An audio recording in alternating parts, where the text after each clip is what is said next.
गांव में रहने वाली एक गरीब लड़की मीरा पर साहूकार का बहुत बड़ा कर्ज था। एक दिन साहूकार गुस्से में आकर मीरा को सबके सामने अपमानित करता है और उसे गांव से निकाल देता है। बेचारी मीरा रोते रोते जंगल की ओर निकल जाती है। काफी देर भटकने के बाद मीरा को एक अजीब सी आवाज सुनाई देती है। वो आवाज के पीछे जाती है तो देखती है कि एक छोटा सा जादुई खरगोश कांटों में फंसा हुआ है और उसके शरीर से हल्की सुनहरी रोशनी निकल रही है। मीरा बिना डरे उसे कांटों से छुड़ा देती है।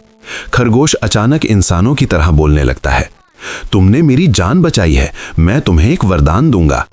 ये कहकर वो मीरा को एक चमकता हुआ छोटा डिब्बा देता है और कहता है, ये जादुई डिब्बा है, इसमें तुम जो भी मांगोगी वो तुम्हें मिल जाएगा, लेकिन इसका इस्तेमाल समझदारी से करना। मीरा डिब्बा लेकर गांव के बाहर एक खाली जगह पर जाती है और कहती है, मुझे एक बड़ा घर और ढेर सारा पैसा चाहिए। अचानक तेज रोशनी होती है और वहां एक शानदार हवेली खड़ी हो जाती है। साथ ही सोने चांदी से भरे संदूक भी दिखाई देते हैं। मीरा की जिंदगी बदल जाती है। अब वो आराम से रहने लगती है और जरूरतमंद लोगों की मदद भी करने लगती है। लेकिन एक दिन ये बात गांव के लालची साहूकार को पता चल जाती है। रात के अंधेरे में वो मीरा की हवेली में घुसकर जादुई डिब्बा चुरा लेता है। सुबह मीरा उठती है तो डिब्बा गायब होता है। वो घबरा जाती है और उसे ढूंढने लगती है।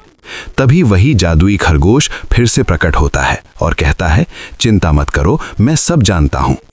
उधर साहूकार अपने घर में बैठकर डिब्बे से कहता है, मुझे दुनिया का सबसे अमीर आदमी बना दो।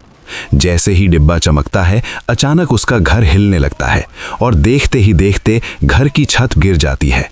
सारा धन मिट्टी में दब जाता है। साहूकार बर्बाद हो जाता है। खरगोश वापस मीरा को डिब्बा दे देता है और कहता है, सच्चे दिल वालों को ही जादू का हक होता है। मीरा मुस्कुराती है और अब पहले से भी ज्यादा लोगों की मदद करने लगती है। और तभी जादुई खरगोश उदास होकर कहता है, इतनी अच्छी कहानी सुन ली, लेकिन अभी तक किसी ने लाइक और सब्सक्राइब नहीं किया।